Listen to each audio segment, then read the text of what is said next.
باش انت في لافان كارير تاعك تلعب في قراطا سراي، او مش سهله. هو في لافان كارير تاعو لعب في قراطا سراي ودا لقب. السلام عليكم مشاهدينا الكرام، مرحبا بكم في فيديو جديد. اليوم نتكلم على أيقونة من أيقونات المنتخب الوطني اللي كانوا رافدين المنتخب. كان رافد المنتخب وكان عاطي إضافة كبيرة في وسط الميدان. بعد رحيله أصبح المنتخب تائه، و تاه اللاعبون وتاه المدرب معهم وتاه الجمهور الجزائري معهم وتاه المنتخب كله، ألا وهو سفيان فيغولي.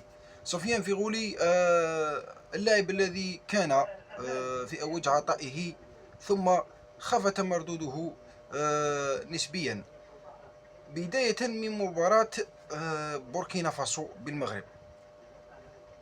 مباراة تلك المباراة هو من سجل الهدف.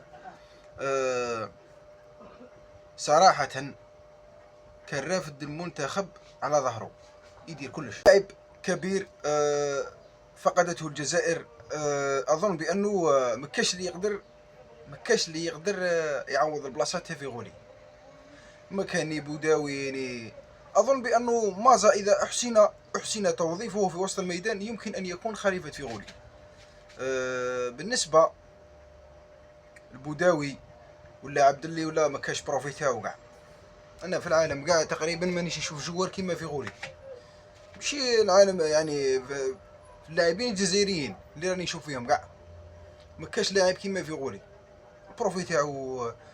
بروفي تاعو صعيب ديريكت، صعيب باش تلعب كيما هو، تكون فيزيك وتعرف بالو مليح، تكتيكيا تكون مليح.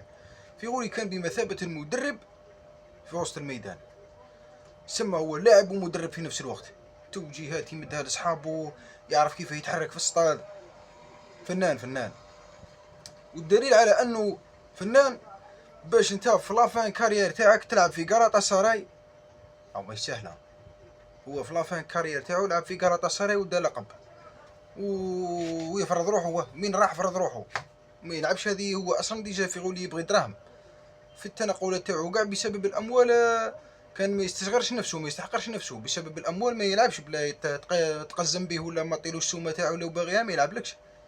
لعب في وست هام طاولوا السومه لعب، في قراطا سراي طاولوا الدراهم لعب، ما زعما طاولوش حبس كمل معاهم.